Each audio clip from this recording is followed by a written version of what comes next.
I'm going to take you inside the studio with me for the whole day. The idea is to create a track by the end of the day, and I want to emphasize on the process and not the outcome. So it doesn't matter if there is no track at the end of the day or if the track sounds bad. The idea is to reflect the real life. Sometimes you do great things, sometimes bad.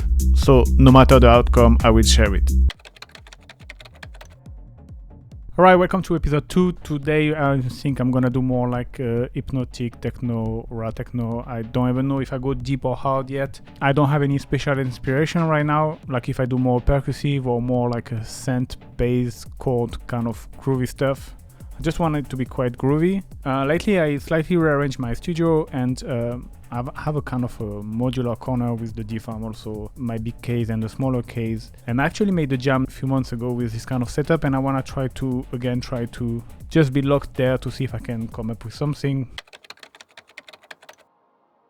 Alright, so for the setup for today, we have Ableton, which is gonna be the main club, the kind of my mixer. Then here I have a small modular case, which is more like a drum oriented, where I'm gonna probably make my kick, toms, hats and stuff like that. I have the DFAM where I can do pretty much everything I want with, and then I have the modular, which is more like a synth oriented. Now the great thing with Ableton, I have CV tool, so I can basically send trigger from Ableton through this cable, and I can patch through the drum modular or the modular. The torso is connected with USB, so I can sequence here and send basically the triggers through this cable, which is cool. The sync clocking is done via the ERM multi-clock, which is sending clock and reset here, which goes into this multiplier, which is going into the variegate 4+ to sequence the modular. And then I have a clock which is going into the DFAM and the SQ1. And then for the audio, I have got another multi-cable here where I can just plug into the out of each module, and it goes back into Ableton, and I'm planning to process things in Ableton.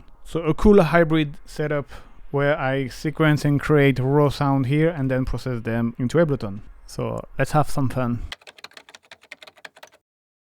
Alright, so I'm not gonna lie, it took me quite some time to create the kick and the bass. At the end of the day, it's the foundation of your track, so you have to spend some time on it. So for the kick, I used the Mandrake from Maelstrom, and raw it sounds like this.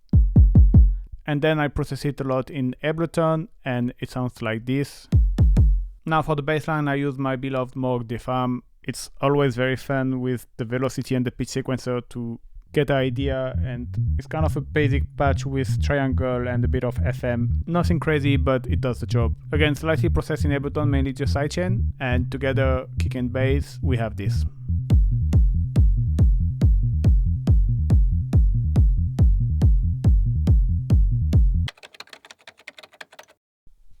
Alright, so it's already 4 o'clock. Today is one of these days where it's very hard to come with creative things. So what I did is, I used the BIA to kind of create a weird percussion in sequence with the torso. Then I used the Eureka synth cymbals to create 2 kind of hats. So you have the first one like this, where I can play with the GK. You also have the crash, so they are both with sequence with the torso. This one is a bit of a different pattern as well. And so already for that it took me a lot of time, especially like, I don't know, I was just tweaking with the BI, usually I did come fast. There it was struggling. And then I spent a lot of time with this one as well, Crucible, and I still not 100% happy with, but it's a kind of a hats module, like a ride, but I wanted to use in a different way. I modulate it with the variegate. You have like CV and gate, like you have like, for example, 4-chain sequencer. Yeah, again, I was trying a lot of different things, sequencings, and I wanted to create an ambience, but never really was happy. And I'm still not 100% happy, to be honest, but I just need to move on now. So let's listen how it is to hold together now. So that's basically where we are now. I'm very not happy with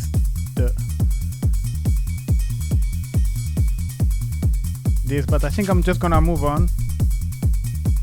So yeah, that's the track right now. I'm thinking now I need to get out of these modular things, because I wanted to use this modular, but I'm not gonna use this oscillator. I think I'm just gonna go in Ableton, because I just have 2 hours left and I need to get things down. So I might use the Super 6 to create chord, or I might do that with Ableton. But yeah, I need to get things going, so we'll see.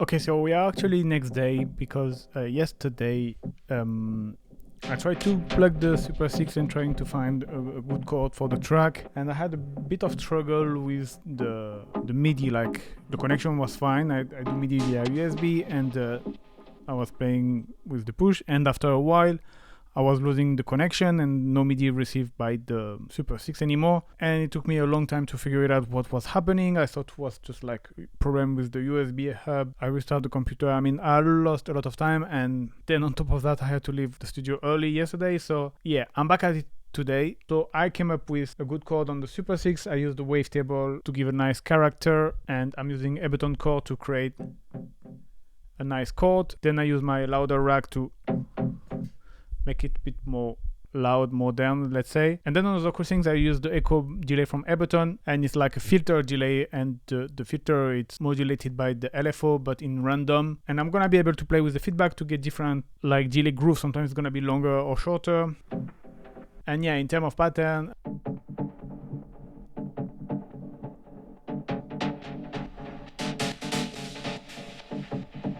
now pretty cool. I need to find another synth to play as an answer, probably another Stab or Perc, or I will see. But I like this idea. Let me show you with the rest of the track.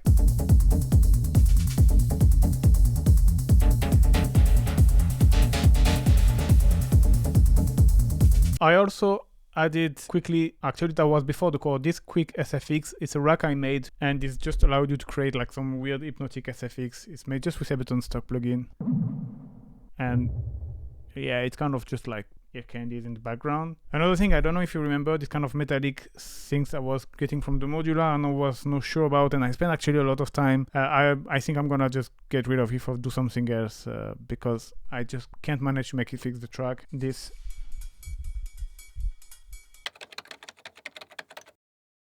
So the first element I needed was the tab that was answering the chord, like to create a nice rhythmical groove. For that I kept the same MIDI pattern than the chord, but I keep only the last note. And because the last note of the chord pattern is kind of lower in terms of velocity and volume, on the stab I bring up the velocity so we could hear louder the stab answering the chord. For the sound itself I use again the same chord device, but I use it with Meld this time with the Simple FM engine, combined with a sharp envelope modulating the amplitude and the filter, create a nice percussive FM stab-like sound. And again, similar processing than the chord with the Audioreakt, but here I use one of my delay rack, which is like a rack with multiple type of delay that I can try, combine, and see which one fit the best. I can also like automate different delay during the whole track to add variation. So this is something I'm planning to experiment with during the arrangement. And then finally add a bit of reverb. And together with the chord and the whole track, it sounds like this.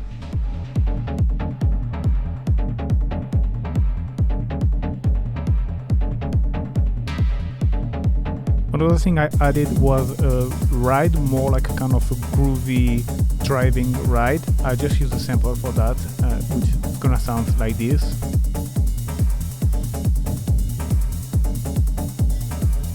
Now another thing, I changed the crucible again, like this kind of ride metallic perk I had, I feel it didn't fit, so I changed it again. I'm not sure if I'm gonna keep it, to be honest, but just to see what we have now. Alright, and I think I have pretty much enough element to build the track. So before to go into the jam, I wanted to use the Overstayer just to show you a little bit how I like to use it. This unit is like you have filter, EQ, compression, and then saturation, but the great things about this unit is that you have like some kind of parallel processing. So you have like 3 chains. So you will have the first chain, like the first output where you can have the EQ. Then you have another chain like where you can have the compressor.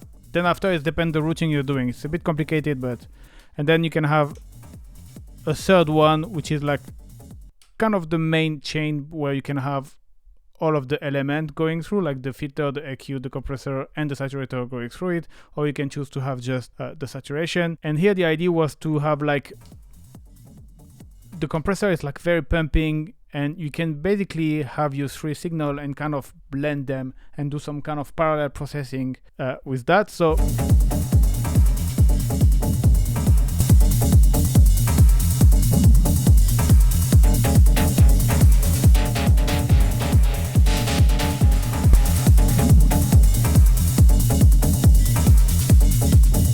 So yeah, really love this unit. You can use it on drum loops, on everything. You can completely crush everything. You have like some crazy distortion. You can go subtle with the parallel processing. You don't need to use it on the as a mix bus. You can really it's a great unit that I keep learning every day, and it's really cool. All right, now it's time for the jam.